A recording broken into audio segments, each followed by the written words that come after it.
খবরের কাগজে আমাদের নাম জড়িয়ে যে অপমান তুমি আমাদের করেছো তার জন্য তোমাকে ক্ষমা চাইতে হবে।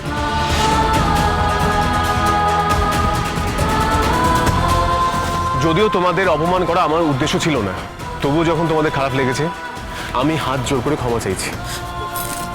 আমিও ক্ষমা চাইছি দাদু ভাই। না না, এইভাবে নয়, এইভাবে নয়। অপমান যখন পাবলিকলি করেছো তখন ক্ষমাও পাবলিকলি চাইবে।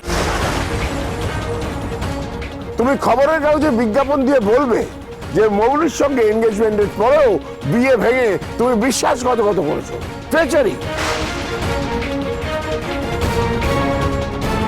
আমাদের পুরো পরিবারের তুমি সম্মানহানি করেছো, তার জন্য তুমি ক্ষমা প্রার্থী এবং দুঃখিত।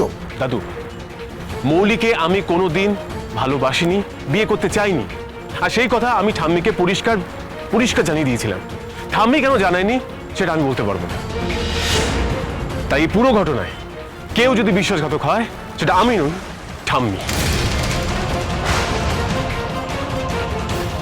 এরপরেও যদি মনে হয় রায় অ্যান্ড চ্যাটার্জি ইন্টারন্যাশনালের সাথে আমার নাম জড়িয়ে থাকলে তোমাদের সামাজিক অপমান হবে, তাহলে স্বচ্ছন্দে তুমি বিজ্ঞাপন দিয়ে আমাদের পরিবারের সাথে সব সম্পর্ক ছিন্ন করতে পারো। কি বললে তুমি? এত বড় সাহস তোমার? তুমি আমাকে খবরের কাগজে বিজ্ঞাপন দিতে বলছো? যা বলার আমাকে বলুন দাদু, সব দোষ আমার। যা শাস্তি দেওয়ার আপনি আমাকে দিন, আমি মাথা পেতে নেবো, কিন্তু দয়া করে মিস্টার চ্যাটার্জিকে কিছু বলবেন না, ভুল বুঝবেন না। আমার বোঝাপড়া অনিরুদ্ধর সঙ্গে, অন্য কারোর মাঝখানে আসবার দরকার নেই। মাঝখানে আসতে চাইনি দাদু ভাই, কিন্তু মিস্টার চ্যাটার্জি এখন আমার স্বামী, আমার সিঁথিতে সিঁদুর দিয়েছেন, আমার মেয়েকে নিজের মেয়ে বলে গ্রহণ করেছেন। ওনার গায়ে হাত তুললে আমি কি চুপ করে থাকতে পারি বলুন?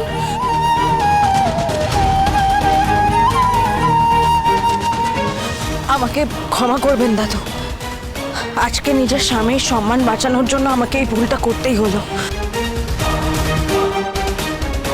দাদু, এসব বসে কথা বলি। থাক, কথা বলার মতো রুচি আমার নেই। এসো দিদি ভাই।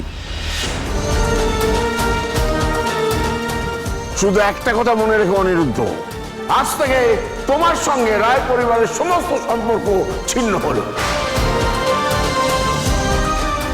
ভবিষ্যতে আমাদের নাম বা আমাদের কোম্পানির নাম তুমি আর কোথাও ব্যবহার করবে না।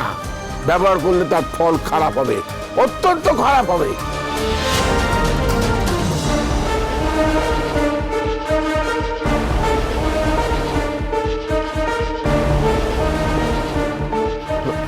বাণী, ও মোর দরদিয়া, সোম থেকে রবি প্রতিদিন সন্ধে ৭টায় স্টার জলসায় ও জিও হটস্টারে।